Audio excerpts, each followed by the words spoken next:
un podcast de Cooperativa.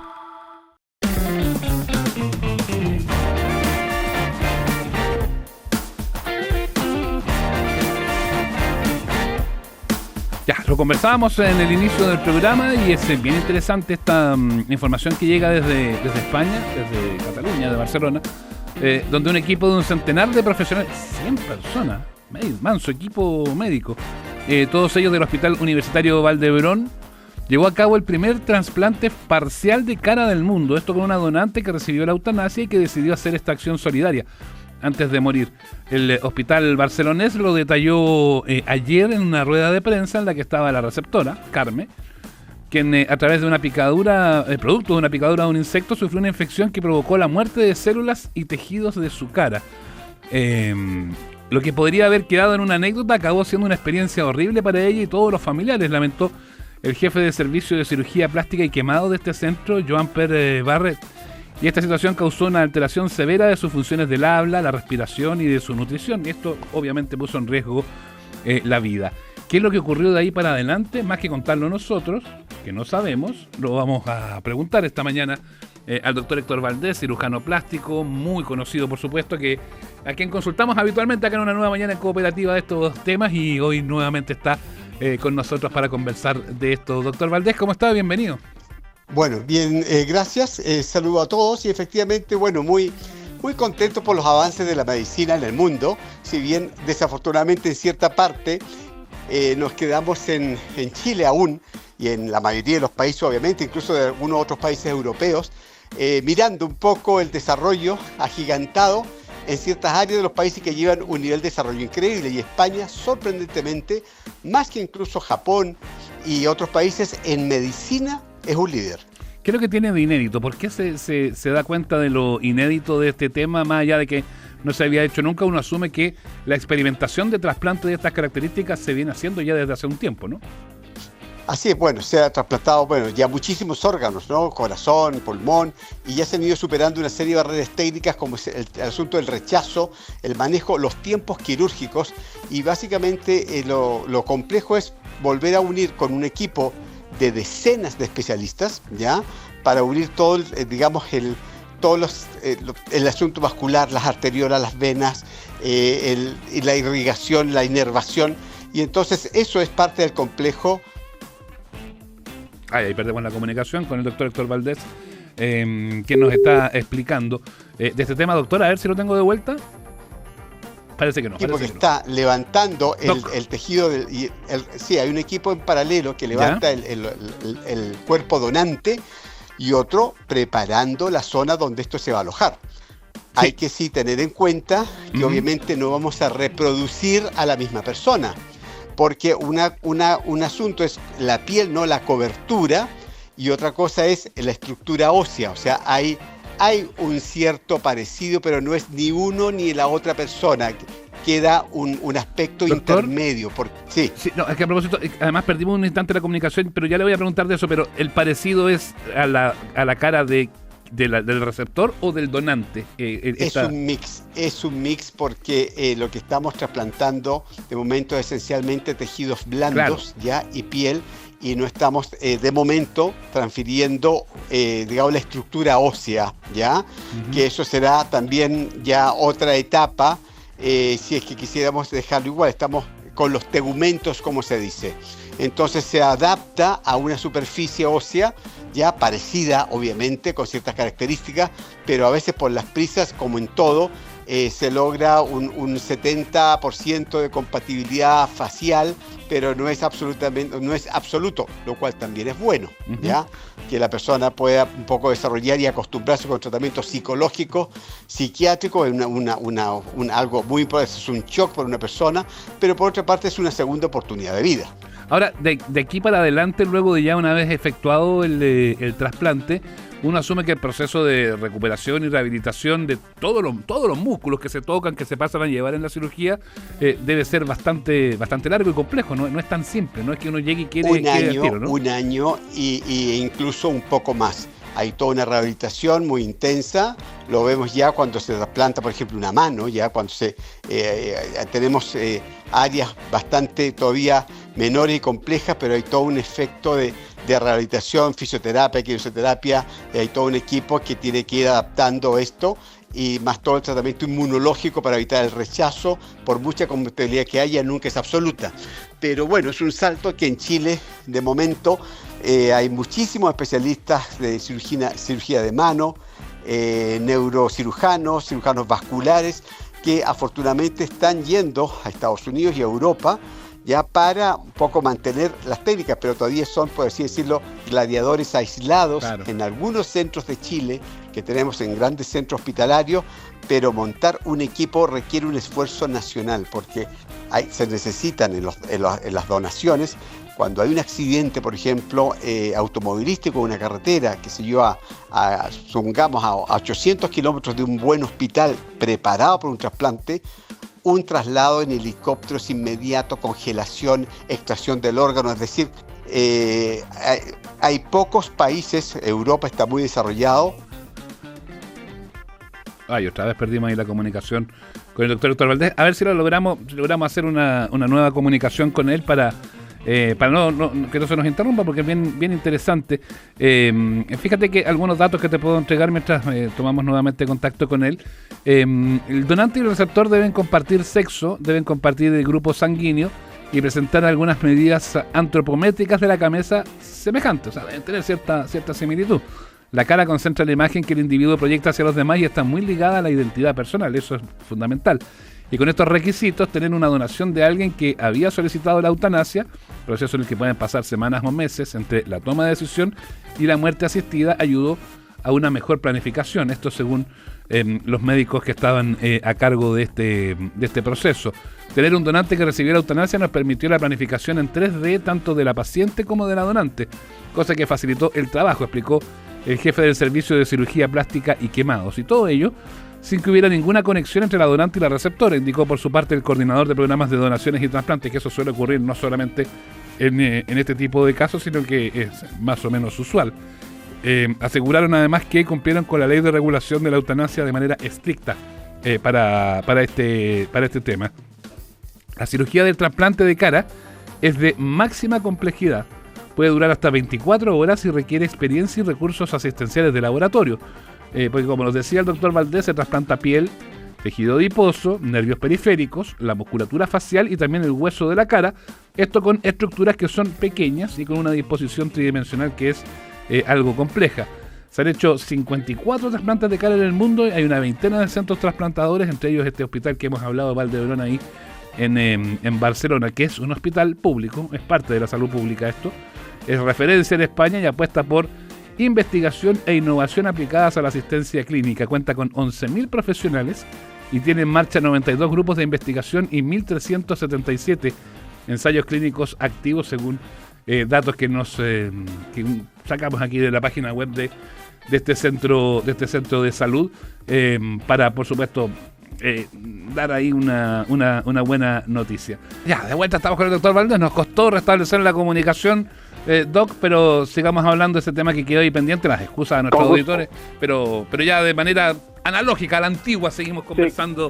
Se quedaron con ganas de saber qué más sucede, qué esperanzas tenemos. Es verdad. Oiga, Doc, quiero volver un poco atrás, porque en un momento que habíamos perdido la comunicación, usted nos había contado cómo se hacía esta operación, qué implica, porque yo creo que tiene una preparación larga y la cirugía propiamente tal es súper larga y compleja. Tiene un equipo, decíamos allá en España, de cerca de 100 personas que trabajaron en ella. Sí, necesita un equipo maravilloso que espero que vaya camino a ello, en el cual primero se necesita logística nacional, una acción muy rápida, consentimiento prácticamente instantáneo, que una persona que empiece el Estado inmediato puede acceder mientras se hace el traslado a un sitio hospitalario de la persona. Con el helicóptero se puede acoger efectivamente con un equipo especializado el órgano que se va a trasplantar y se pone de inmediato en un sistema de frío y está el equipo ya con el paciente esperando ya en el sitio receptor. Se hace un llamado, hay gente que está en lista de espera para trasplantar un riñón, un corazón, un pulmón.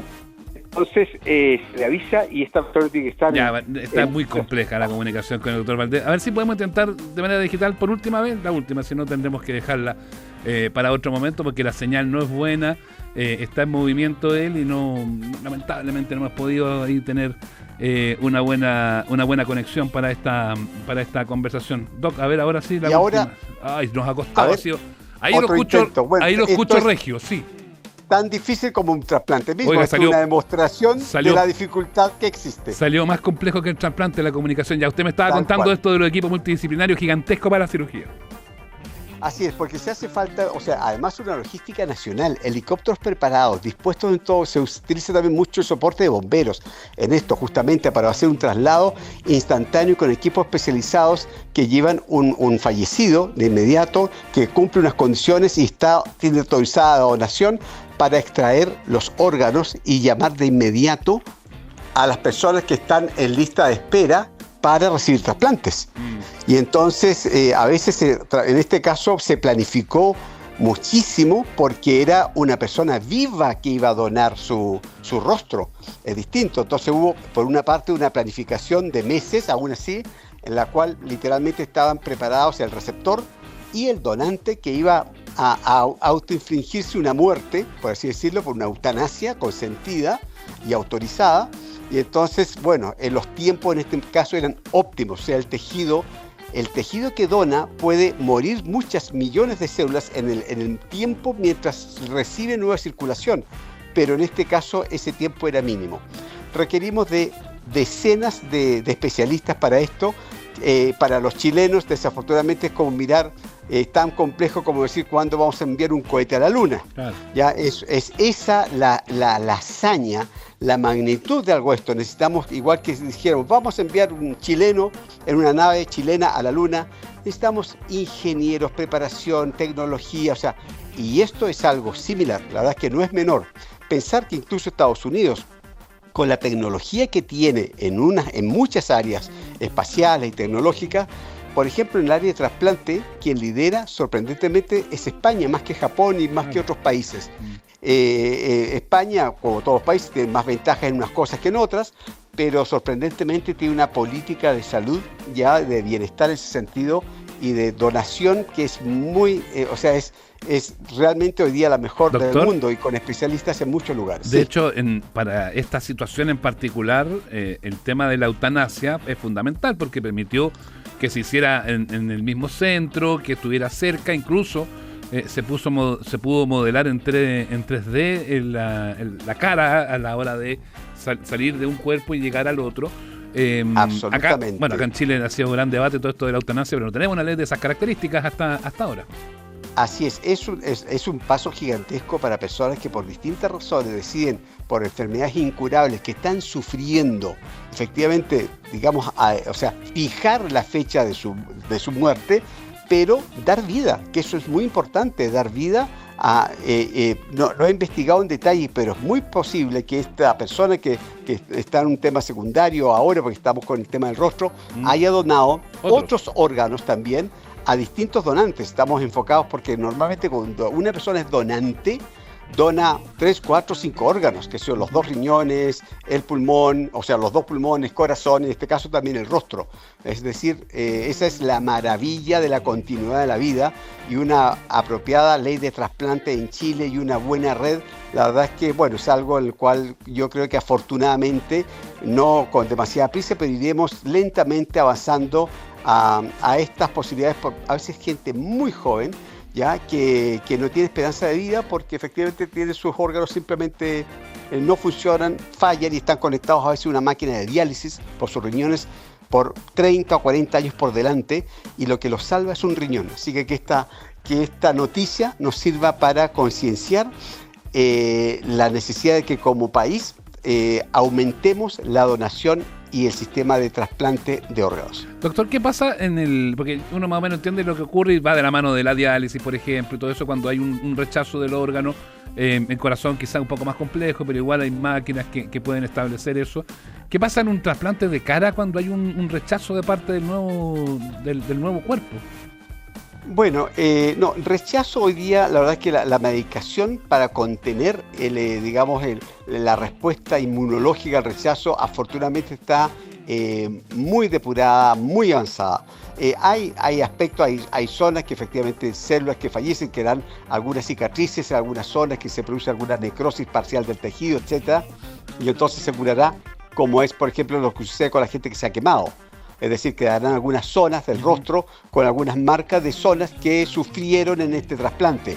Pero bueno, la posibilidad del cambio en relación a la situación previa, que era un rostro absolutamente destrozado por una infección grave, obviamente el cambio es maravilloso y son personas que definitivamente tienen una segunda oportunidad maravillosa de rehacer su vida, porque el resto de su cuerpo, articulación, aparato esquelético, muscular, está absolutamente sano. Y no solo es estético. Y esa es la idea de un trasplante. Y no solo es estético, sino que también ayuda a las funciones respiratorias y las funciones del habla en muchos casos. Absolutamente, absolutamente. Y la verdad es que el concepto del trasplante, justamente, la verdad es que también no cualquier persona, o sea, no cualquier persona es receptora, hay que ganarse ese derecho, claro. Es decir, tienen que ser personas en buenas condiciones, saludables. Aquí en Chile voy a insistir en un tema que debemos cuidarlo entre todos. Tenemos la tasa más alta de sobrepeso, obesidad del mundo, o sea, líderes junto con Estados Unidos y poco más. Y entonces eso es una enfermedad que a la hora de recibir un trasplante ofrece también una serie de condicionantes, porque hay muchos órganos, hay que escoger muy bien en quién trasplantamos y que aseguramos que va a vivir 20, 25, 30, ojalá 40 años más. No una persona llena de dolencias que a lo mejor va a durar con un esfuerzo enorme y perdiendo la oportunidad muchas personas de recibir ese órgano. Es decir, hay una selección y entonces trabajemos los chilenos por estar en condiciones también de salud con o sin necesidad de trasplante. Y ahí eso es un tirón de orejas, digamos, a nuestro sistema de alimentación demasiado rico en azúcar. Tenemos una pastelería maravillosa en Chile, pero tenemos que contener como el alcohol, disfrutarla con moderación. El problema del sobrepeso en Chile es absolutamente alarmante y el sobrepeso y obesidad limitan efectivamente las posibilidades o te ponen en la lista de espera, pero en las últimas posiciones para recibir un trasplante. Para recibir trasplante, personas saludables. La conversación con el doctor Héctor Valdés a propósito de este trasplante de cara a partir de una donante que había recibido la eutanasia, toda una revolución de los avances médicos de hoy. Ahí nos ha dado cuenta y nos ha explicado cómo ocurrió y cuáles son las perspectivas de que esto pueda darse acá en nuestro país. Lejos estamos, doctor, por ahora, ojalá podamos acercarnos en algún tiempo.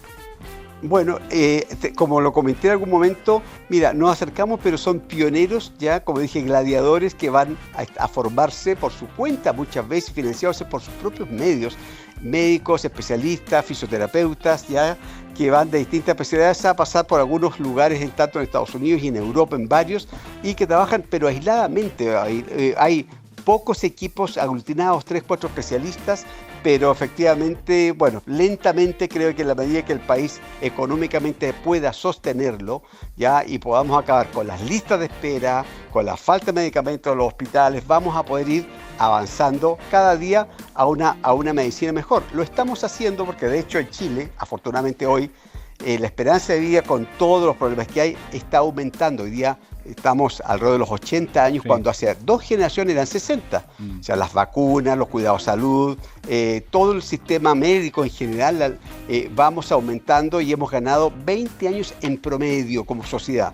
Bien, pero tenemos que llegar a esos 80, 90 añitos saludables, haciendo deporte, disfrutando la vida, no lleno de enfermedades. Y ese es el proyecto de salud que tenemos que tener en Chile. Doctor, gracias por esta comunicación con la Radio Cooperativa. Que le vaya muy bien. A ustedes, un saludo. Chao, gracias, hasta luego. Estás escuchando el podcast de Una Nueva Mañana, una presentación de cooperativapodcast.cl.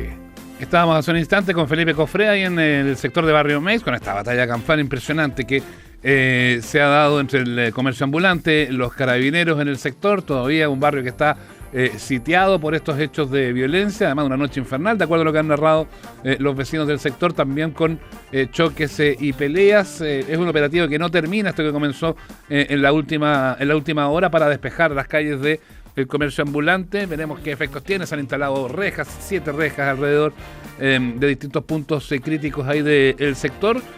Estamos en comunicación con Adolfo Numi, el expresidente de la Asociación para el Desarrollo de Barrio Meix, al teléfono en Cooperativa. Hasta ahora, ¿cómo está, Adolfo? Bienvenido. Muy buenos días, Seba. Bueno, una noche y una mañana terrible, infernal la que se vivió ahí en el sector, ¿eh? Sí, y va a seguir todo el día así. Esto estaba considerado dentro de la planificación, por eso la intervención de control de orden público por parte de Carabineros. Ahora, ¿cómo se ha dado? Yo sé que usted ha estado participando justamente de este operativo, lo hemos visto ahí con el delegado, con el alcalde, en fin. ¿Por qué se producen estos choques? Uno entiende que ellos quieren volver a instalarse, pero ¿por qué la acción termina siendo de esta forma y no de tratar de retener, de tratar de detener? Porque ya llevamos entre la madrugada más la mañana, llevamos cerca de 10 horas de choques constantes entre carabineros y los ambulantes. A ver, para entender un poco la reacción que tienen y lo que están haciendo, que parece bastante irracional, hay que situarse en un plano histórico de lo que ha ocurrido en el último tiempo con el barrio. Ellos naturalizaron el control territorial, lo consideran algo de ello, y consideran que son capaces de tomarse el espacio nuevamente, adueñarse y sacar a Carabineros y volver a establecer una verdadera república independiente. Porque si usted hace eso es porque quiere recuperar el terreno de instalarse. Ellos dicen que están guerreando para recuperar lo suyo. Que ellos asumen tomarse la calle. Asumen que el lunes o martes próximo van a estar de vuelta, uno entiende. Claro, ellos asumen que el Estado va a cansarse con esto, que ellos van a ganar, que van a persistir, y el desafío del Estado es justamente de largo aliento, porque estas personas consideran que eso es de ellos, que son los dueños, que pueden cobrar, que pueden hacer lo que quieran, y al ver en riesgo su fuente de ingreso, toman una actitud muy violenta, y yo no entendería esa actitud si no hubiese un objetivo, y el objetivo es recuperar. Y eso es lo que a veces nos parece un poco extraño, que ellos puedan pensar que pueden recuperar eso. Claro, porque además la lucha de ellos es por lo que ellos llaman trabajo, que está dentro de la ilegalidad, porque no pagan nada y porque son muy lucrativos, ganan mucha plata finalmente estos vendedores ambulantes en ese sector, ¿no? Sí, un negocio muy lucrativo. Eso explica que puedan contratar sicarios, guardias, soldados. Eso explica la persistencia que han tenido en el tiempo. El derecho al trabajo todos lo tenemos garantizado, pero hay que agregarle un apellido conforme a la Constitución y las leyes. Con los deberes, claro. Con los deberes, claro, innatos que todos cumplimos, porque a usted y a mí nos gustaría que nos pagaran y no dar boletas, no tener que pagar arriendo en nuestros departamentos. Así es fácil. Y es súper injusto con respecto a la gran mayoría de los chilenos que nos esforzamos todos los días por hacer las cosas de acuerdo a la ley. Entonces, también ellos se consideran excepcionales y que para ellos no se aplica. El argumento ese de que no tengo recursos también es falso. Son negocios muy millonarios y hay gente de muy buenos recursos. Por tanto, lo que ellos nos están protegiendo no es una vulnerabilidad. Ellos están protegiendo un negocio millonario y hay que enfrentarlo. Si esto se veía venir. Ahora, ¿quiénes son los que están detrás? Porque uno piensa que quienes están en este minuto tirando el peñascazo son la punta del iceberg nada más. Sí, así es. El que está detrás no está tirando la piedra, no se está arriesgando en la calle. Son personas que les pagan a ellos, o también hay comerciantes ambulantes que se están arriesgando. Sí, claro. Pero mire, solo a modo de ejemplo, la persona que tiró la molotov en la primera intervención, un ciudadano irregular venezolano que fue condenado, es una persona que fue contratada para eso. La persona que en diciembre apuñaló a un funcionario también en el barrio, también venezolano con preparación militar, estaba contratado para eso. Entonces la situación es bien compleja porque hay gente dispuesta a pagarle a personas desesperadas, inescrupulosas, violentas, y eso hace mucho más peligroso todo. Usted, Adolfo, ha liderado el tema desde el lado de los locatarios con esta asociación para el desarrollo del barrio. ¿Lo han amenazado, asumo? ¿Cómo le ha tocado convivir con eso? Es un tema difícil de hablar al aire, Seba. Uh-huh. Lo que pueda nomás, o si no quieren, no nomás. Sí, sí, ya se ha informado, sí, estoy amenazado desde hace mucho tiempo. Y las amenazas se han concretizado. Hay un episodio el 8 de marzo de hace 2 años atrás, en que el vehículo en que yo me desplazaba sufrió un episodio bien extraño donde recibí 2 bolazos en el vehículo.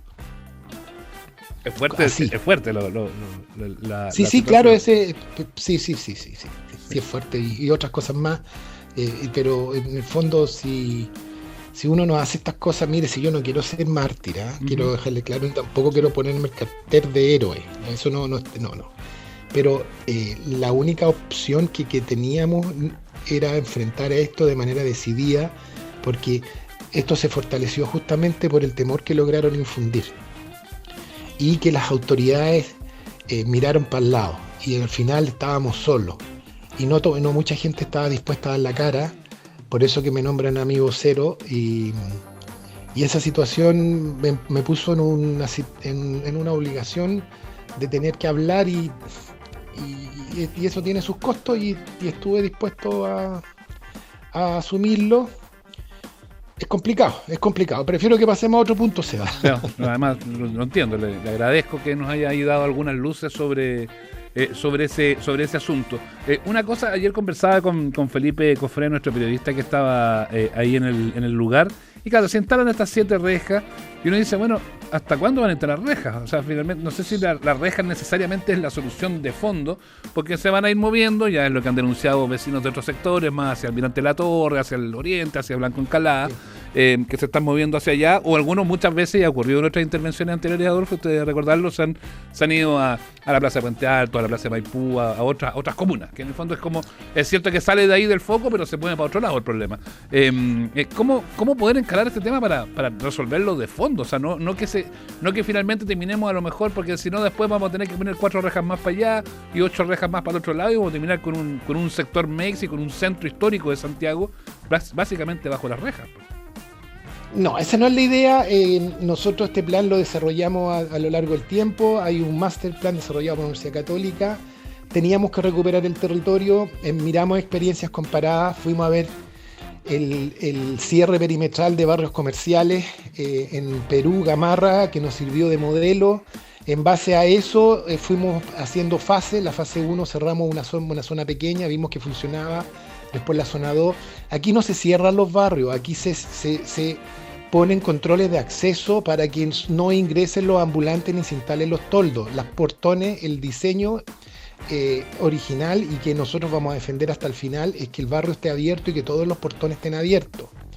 El desafío es contar con los guardias municipales de seguridad que permitan tener todos los portones abiertos y eso vamos a luchar porque se logre. Hay que levantar recursos privados.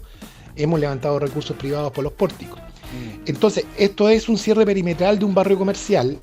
Ese barrio comercial que se ha cerrado es el núcleo duro comercial donde están las empresas. Efectivamente se van a correr, pero donde se están corriendo no son lugares aptos para ejercer el comercio. Si ellos se instalaron en la Supermanzana es porque ahí llega el público. Claro. Entonces, ellos se pueden mover, pero les va a bajar la venta y se va a desincentivar su actividad. Pero a su vez hay un plan de formalización que nosotros queremos hacer, que se lo planteamos a ellos. Hay algunos sindicatos y personas que están de acuerdo, quieren tomarlo, que se llama Me Formalizo. Ahí hay que capacitar a las personas para la formalización, darle algunas opciones, y guiarlo. Muchas de las personas que están en la calle están en condiciones, ya sea individualmente o asociados en cooperativa, de comprar propiedades en el barrio y construir locales. Ellos, aunque usted no lo crea, no son personas vulnerables, pueden hacer eso. Y nuestra invitación es justamente que hagan lo mismo que hicieron los ambulantes en Perú. En Perú uno va a Gamarra y ve un edificio de 20 pisos y lo compraron entre el terreno entre varios comerciantes que estaban en la calle y construyeron un edificio y ahí ahora funcionan informalmente. Claro. Entonces, esto no, yo sé que esa es la típica crítica que se hace y porque en realidad es lo que primero uno piensa, no, se van a correr, lo que están haciendo no saben nada, pregúntenme a mí que me las sé todas. No, aquí se le preguntó a expertos, y créame también que esta es la única solución viable y sostenible para un país como Chile, porque podríamos también tomar ejemplo de otros países con otros recursos y no los vamos a poder implementar. Entonces esta es una solución a la chilena. Claro, ¿no? Y hay otros, incluso aquí en Chile hay otros barrios en regiones que sí han logrado organizarse un poco más. Acá en Santiago, no voy a decir que no tiene ambulante, porque sí tiene ambulante, pero Patronato está mucho más ordenado y controlado. En regiones hay zonas que también están más controladas, es decir, se puede. El tema es que aquí años de dejación finalmente aquí no es para apuntar a una administración municipal u otra, porque han sido de todos los colores en los últimos 10-15 años. Responde finalmente a una situación de abandono, ¿no? Sí, pero también a otros factores, porque el nivel de crimen organizado y de violencia que tuvo que experimentar Iracy Hasler y Mario Desbordes no tiene ninguna comparación con lo que tuvo que experimentar Alessandro. ¿Y qué pasó en estos 8 o 10 años entonces? La pandemia. Ya. La crisis migratoria, que nutre de una carne de cañón a bajo costo para instalar puestos de personas que son dueños de los puestos y contratan gente para que esté trabajando para ellos. La pandemia, que llevó a la mayoría... Estamos conversando con Adolfo Numi, presidente de la Asociación para el Desarrollo del Barrio Mex. Adolfo, te tengo de vuelta, ¿no? No tenemos ahí la comunicación, pero es interesante lo que nos decía ahí justamente de qué es lo que cambió ya desde la administración Hasler hacia adelante, a Hasler y ahora Desbordes, porque nos decía que la administración Alessandri, que fue la tercera en orden decreciente hacia atrás, no había tenido estos niveles de violencia, y ahí nos estaba dando justamente la argumentación de lo que ocurre y lo que ocurrió con la pandemia y también con la migración. Ya, Adolfo, volvemos contigo. Estábamos ahí hablando justamente de los factores que cambiaron en estos años. Tú nos decías la pandemia, la llegada de migrantes, también es tema. Sí, la anomia que se produce cuando se pierde respeto a la autoridad. Y aquí yo hago lo que quiero, entonces eso genera un caldo de cultivo que el efecto en el barrio es lo que ustedes están viendo. Que se genera un ecosistema delictual que además se fortalece mucho. El tiempo que se ha demorado en reaccionar los ha fortalecido, han logrado capitalizar mucho dinero. Eso es lo que les permite tener casas de seguridad, armas y contratar más sicarios y soldados y ser importadores de productos. En el barrio no solamente se venden productos falsificados, se venden drogas, armas, muchos de cigarro contrabandeado, se evaden impuestos. Muchas veces los puestos son el lugar de entrega de productos libres de impuestos que un comerciante formal ha puesto en la calle para no pagar. Y eso no se puede tolerar, porque la mayoría de la gente, la gran mayoría de los comerciantes en Chile, es gente honesta que hace las cosas conforme a la ley. Sí. Ahora, Adolfo, uno piensa en algo que tú decías, están seguramente apostando al desgaste, porque obviamente más temprano que tarde los recursos policiales se van a destinar a otras situaciones, a otros hechos, va a quedar ahí nuevamente sin ese resguardo que tiene en este minuto.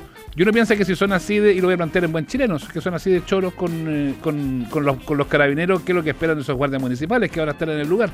Entonces ahí se genera esa complejidad de cómo se va a poder contener finalmente este grupo que es organizado, que tiene peso, que tiene armas, que tiene fuegos artificiales y que puede fácilmente, uno piensa, poder a lo mejor intentar o hacer nuevamente un revuelo para volver a su lugar. Claro, tendrían que volver a instalarse adentro de la supermanzana, y los portones ahí ayudan mucho, porque cuando se produce algún tipo de recolonización, los portones se van a cerrar y los funcionarios municipales van a llamar a las fuerzas policiales. Con menos recursos somos más eficientes con los portones. Ahora viene la dictación del reglamento de la ley de seguridad municipal. Eso va a permitir a los municipios contar con más recursos y poder dotar a las fuerzas de seguridad municipal de elementos de protección, casco, y mientras mejor equipados estén, mayor control del orden público van a poder hacer hasta sus competencias. Ahí está la discusión de si pueden o no usar armas no letales. Sí, en mi opinión debieran usarla. La famosa teaser que se ha discutido tanto. Exactamente. La opinión de nuestro gremio es que hay que potenciar a los funcionarios municipales, y esas armas no letales ya las deberían estar usando. Ahora, lo último, Adolfo, uno asume que para el negocio todo esto ha sido un impacto negativo, no solamente en la marca Mex, sí, sino que en el cotidiano. Y uno piensa que en esto, por ejemplo, lo que ocurrió ayer, más lo que ocurrió hoy, hace que la gente ni se acerque al lugar. Los impactos de estos hechos le han pegado mucho a la venta diaria que los locales establecidos tienen allá, o muchos han tenido que cerrar de frente al lugar. A ver, varias cosas. Primero, el barrio Mex le agradece a toda la gente que nos ha favorecido con su fidelidad. El barrio recibió en diciembre, pese a todos los problemas, 6 millones de visitas, esperamos que mantenerla. Obviamente que en el proceso de intervención que van a hacer esta semana, vamos a tener mucho problema y los comercios que querían abrir no van a poder, a ellos les duele mucho cerrar un día, tienen costos, hay que entender que esto es una situación excepcional y que no va a pasar todos los días. El barrio sufrió una pérdida del valor patrimonial, en el patrimonio, el valor de las propiedades del inmueble, pero no fue tan acentuado como debiera porque el comercio siguió funcionando pese a todo. Y los arriendos también bajaron, pero no mucho porque hay mucha demanda ahora justamente de los mismos comerciantes informales que quieren formalizarse y arrendar un puesto, y eso hace que no tengamos ningún local en este momento disponible o muy baja la tasa para el arriendo. ¿Esto qué es lo que hace? Que el barrio va a seguir creciendo. La invitación nuestra es justamente a los comerciantes ambulantes que se formalicen, que hagan inversiones, que compren propiedades ahí, que inviertan, que construyan locales, que arrienden locales o que se adhieran al proyecto que vamos a presentar junto con algunos grupos de ambulantes que quieren formalizarse. Es un proyecto en construcción en el cual vamos a buscar alguna forma de comercio estacionado en calle con un valor arquitectónico, patrimonial, con una densidad adecuada, ubicado en lugares específicos, para instalar ahí a emprendedores, porque hay que reconocer que mucha gente que está en la calle son grandes comerciantes. Claro. Y son gente muy trabajadora. Si para estar en la calle es muy dura la calle, hay que estar desde las 6 de la mañana, preocuparse de la venta, de reposición de mercadería, de desarmar el local. Entonces es gente que si usted le da una oportunidad y los puede ayudar a formalizarse, podrían ser un gran aporte. Yo conozco muchos casos, no pocos, muchos casos de gente que se formalizó, que empezó en la calle, que ahora son grandes empresarios. Y no le digo pequeños, grandes empresarios. Entonces hay un potencial que hay que ayudar y eso va a ayudar a la economía en general. Adolfo Numi, presidente de la Asociación para el Desarrollo del Barrio Meix, justo cuando está produciéndose esta intervención y ha habido choques bastante duros y violentos entre el comercio ambulante y carabineros en los últimos minutos ahí en el sector. Ya, que sea todo leve, Adolfo, que pase luego y que pueda normalizarse todo y que se pueda buscar un punto de equilibrio para todos, que sea favorable para todos y que Meix vuelva a ser un recinto de abastos, de abastecimiento para el resto de la ciudad y para el resto del país. Que así sea, Seba, muchas gracias por la oportunidad. Chao, buen día. Buen día. Estás escuchando el podcast de Una Nueva Mañana, una presentación de cooperativapodcast.cl. Ya, hablamos del día, es un beautiful day, pero claro, no es tan beautiful porque es el día, si lo tomamos de la concientización es beautiful porque es bueno que le demos espacio, le demos tribuna a la concientización para prevenir el cáncer, pero las cifras lamentablemente no son buenas. Según el DEIS, el Departamento de Estadísticas e Información de Salud, acá en el país se diagnostican cerca de 60.000 nuevos casos de cáncer durante el año, mientras que más de 31.000 personas fallecen por esta enfermedad. 1 de cada 5 personas va a desarrollar cáncer antes de los 75 años, lo que refleja la magnitud del problema sanitario. Es bastante grande. Está con nosotros Pamela Salman, ella es directora médica del Centro de Oncología de Precisión e investigadora de la Universidad Mayor. ¿Cómo está, doctora? Bienvenida. Hola Sebastián, muchas gracias por la invitación. No, gracias a ti, porque claro, un día importante para concientizar. Ante una duda de los nombres que me llaman a mí a veces la atención. ¿Qué es la oncología de precisión? Que es lo que aborda el centro que tú diriges ahí en La Mayor. Ya, mira, esa es una súper buena pregunta porque de eso se tratan los nuevos tratamientos que estamos teniendo en la actualidad para el cáncer. Y como tú revelaste, las cifras son tremendas. Cada 3 minutos en Chile se diagnostica un cáncer en alguna persona. Cada 3 minutos. Okay. Eso es tremendo. Y eso significa en estos 60.000 nuevos casos con más de 30.000 muertes al año por esta patología. Entonces, en los últimos 30 años, la mortalidad en los países de alto ingresos ha disminuido, pero en los de bajo ingresos ha aumentado. Y eso está súper mal. ¿Y por qué está súper mal? Porque los países más desarrollados tienen más acceso y mejores programas a la salud. En cambio, los menos desarrollados se quedan sin buenos programas, sin acceso a las últimas medicamentos. Y la oncología de precisión lo que intenta hacer es buscar un gen alterado, un cáncer que tenga un estigma genético característico para poder tratarlo dirigidamente. los tratamientos ya no son la quimioterapia para todo el mundo.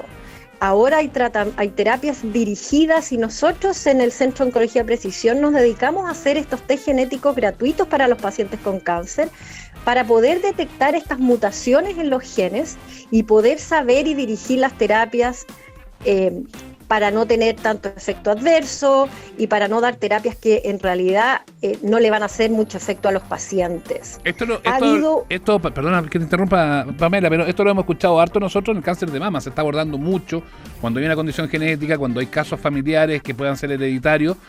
Se recomienda este tema. También sirve para otro tipo, porque cuando uno habla de cáncer siempre es como una bolsa muy genérica, ¿no? Y finalmente el cáncer es uno, pero tiene distintas formas dependiendo del órgano, ¿no? Precisamente.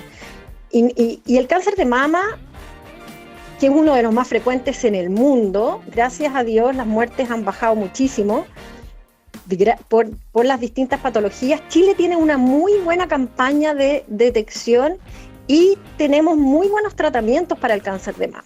Existen subpoblaciones de cáncer de mama, por ejemplo, los triple negativos, que son los muy agresivos, que tienen una característica genética donde hay un gen, que es el gen BRCA, que puede estar alterado, y eso significa que se puede heredar a los hijos, a los nietos, a los hermanos, etcétera. Entonces hay que estudiar esas familias y tienen tratamientos dirigidos. El tema es que detectando ese gen tú puedes actuar preventivamente. Detectando ese gen para una persona que no lo tenga y para una persona que ya hizo el cáncer de mama, por supuesto, porque el tener uno de estos genes presentes significa que hay que actuar y, por ejemplo, hacer mastectomías bilaterales, sacar los ovarios, porque la probabilidad que a esa persona le dé un cáncer de ovario o un cáncer de mama contralateral es altísimo. Entonces, hay conductas de prevención, hay conductas para tratar a las familias, porque los hijos pueden tener el gen, las hermanas de estas pacientes, las madres pueden tener el gen, y uno puede actuar haciendo una detección o una prevención más bien precoz. Una intervención súper precoz, sí, correctamente. Ahora, como hablábamos antes, el cáncer es como un concepto genérico, porque el cáncer de pulmón, por ejemplo, que también tiene una incidencia bastante alta en el país, ahí no va mucho por lo genético, sino que está muy, muy marcado, o a lo mejor aquí tú me vas a desmentir con lo que yo estoy diciendo, pero uno asume, al menos desde el sentido común, que está muy marcado por los hábitos y estilos de vida. Sí, mira, Sebastián, tú tocaste un punto álgido ahí.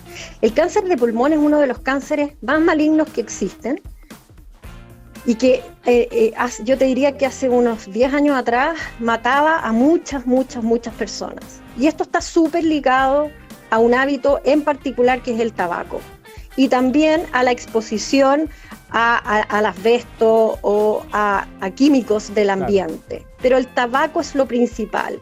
Y muchas veces a mí me llegan a decir, no, pero yo he visto gente que ha fumado toda su vida y no le ha dado. Esa persona es muy afortunada, porque en general el cáncer de pulmón está ligado al tabaco.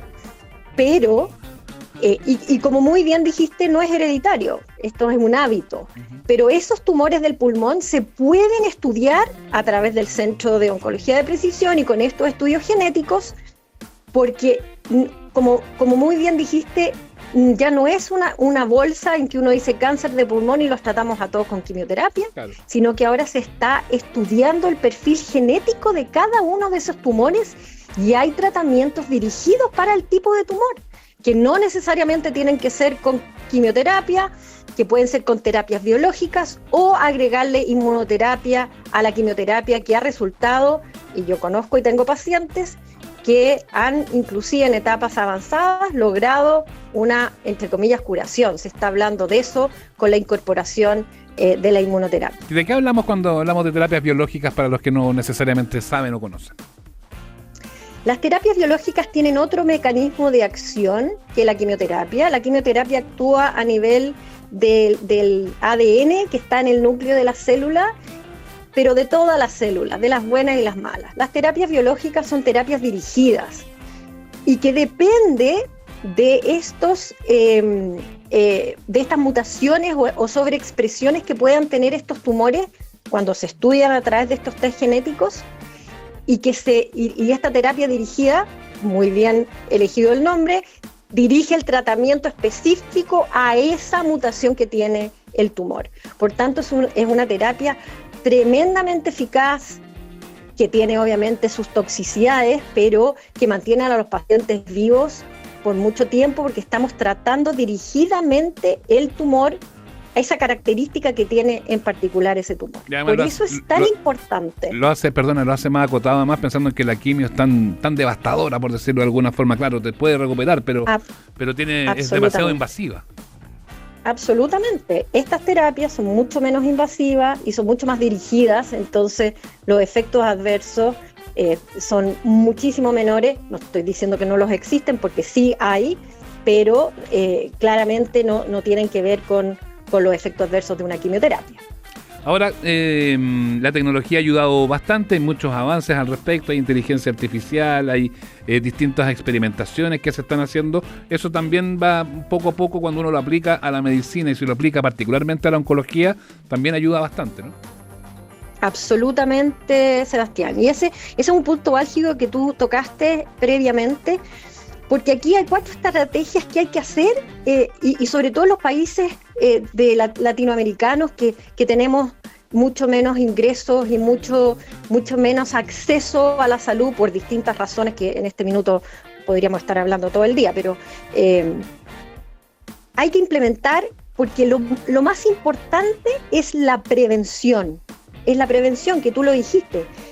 Lo más interesante acá es que existe un 42% de tumores diagnosticados que son atribuibles a factores de riesgo que son modificables. O sea, casi la mitad de los tumores son atribuibles a factores de riesgo que son modificables. Y son, como más, son más o menos parecidos: tabaco, sedentarismo, alcohol, obesidad, claro. Sedentarismo, exactamente. Y nosotros, si hacemos campañas, ¿sí?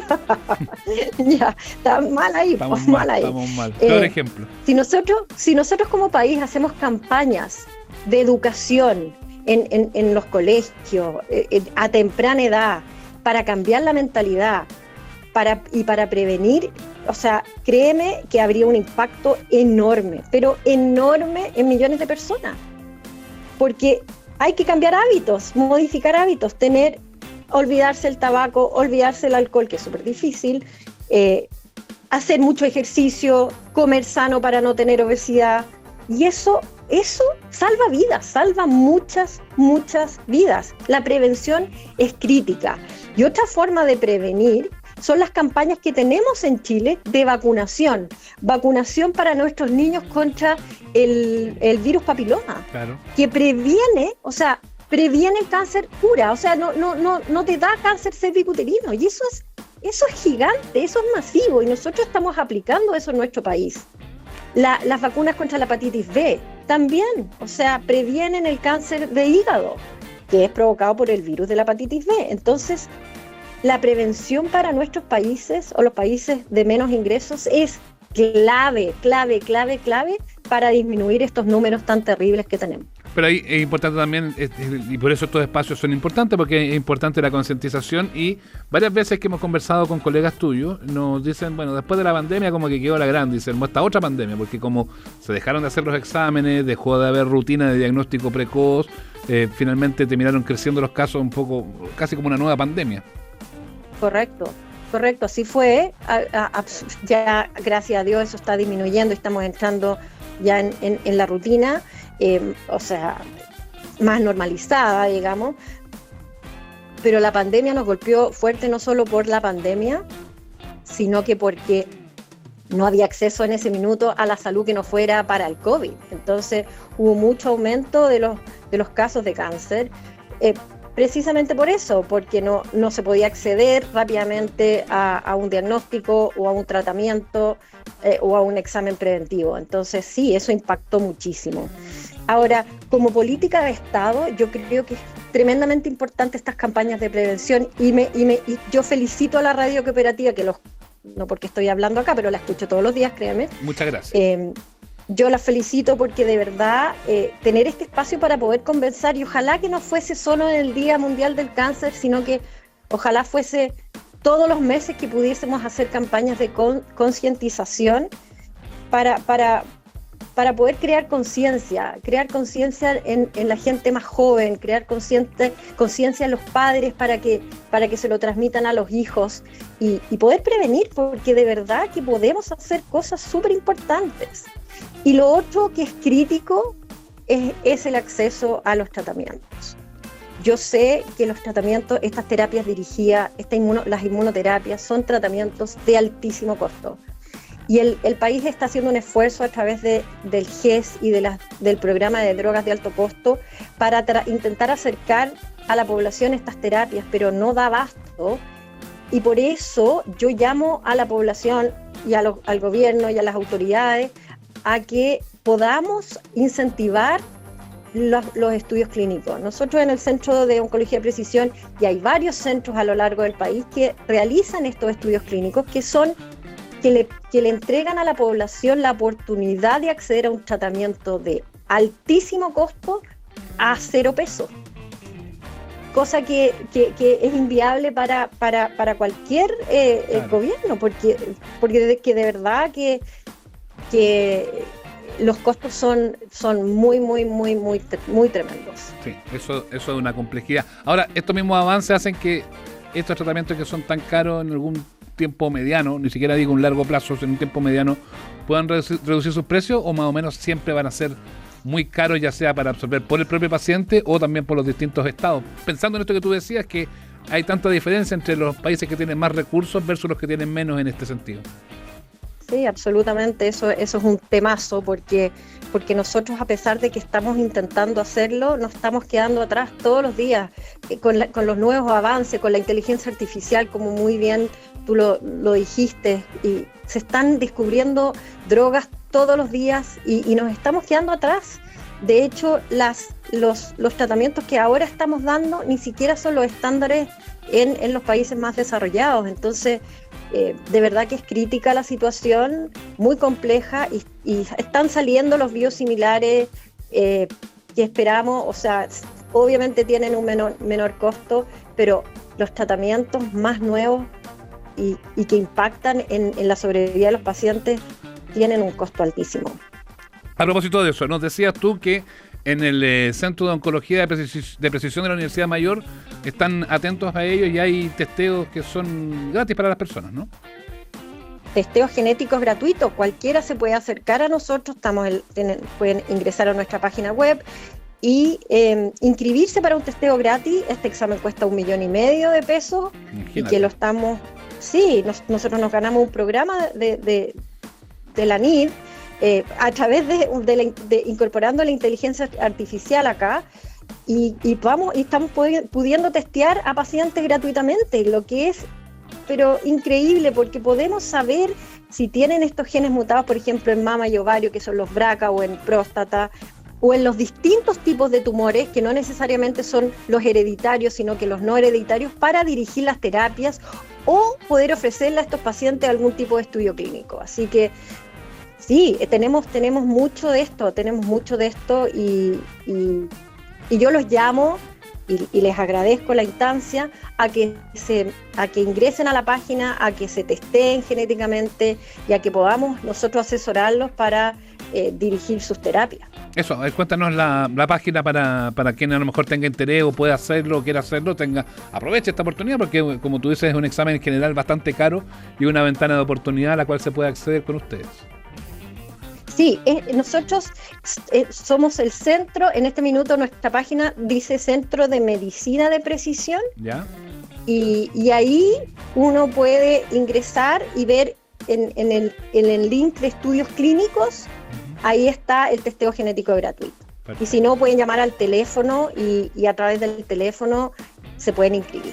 Ya, ahí están las coordenadas entonces para quienes estén interesados, pero una súper buena oportunidad, una muy buena ventana, y seguiremos conversando no solo contigo, Pamela, sino que con distintos profesionales acá, porque hay que ponerle atajo de alguna manera al cáncer, porque las previsiones para el 2050 son terribles, podría duplicarse esto, y eso obviamente que no lo queremos.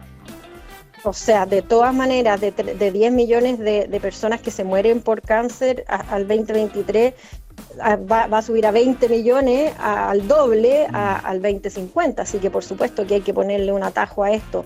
Y además nosotros somos número 1 en el mundo en tumores colorectales diagnosticados en pacientes de menos de 45 años, que se llaman los early onset, que son diagnosticados en edades mucho menores, muy tempranas. Y nosotros somos top 1 en el mundo en este minuto en tumores colorectales, así que de verdad que yo los llamo a hacerse estudios de prevención y a consultar con los centros como el nuestro, donde los podemos guiar. Perdona, voy a aprovechar, ya te estaba despidiendo, pero me quedó una duda con eso último que decías. ¿Por qué en ese tipo de cáncer tan específico un país como Chile llega a ser número 1? Ojalá tuviese la respuesta para eso. Ojalá, Sebastián. No tengo la respuesta, desgraciadamente. Nosotros estamos viendo a lo largo de por lo menos yo llevo ya muchos años como oncóloga, y yo estoy viendo cómo la edad de diagnóstico del cáncer está bajando. Los cánceres de mama cada vez más joven, 30 años, 35 años, hasta 25 años. Cánceres colorectales en pacientes muy, muy jóvenes, 30 años, 35 años, y diagnosticado en etapas muy tardías. Entonces, de verdad que aquí hay que ponerle un atajo. Los cánceres gástricos, que para nosotros los hombres es la primera causa en Chile de muerte por cáncer, están siendo diagnosticados cada vez más tempranamente. Entonces, de verdad que hay que hacer algo. Pamela Salman, directora médica del Centro de Oncología de Precisión e investigadora de la Universidad Mayor, conversando con nosotros a propósito de este Día Mundial del Cáncer, en el cual es importante concientizar. Gracias por estar con nosotros, Pamela, un gusto. Gracias, Sebastián, un gusto para mí. Que les vaya súper bien. Chao, chao. Aquí termina el podcast de Una Nueva Mañana. Cooperativapodcast.cl. Otra forma de escuchar Cooperativa.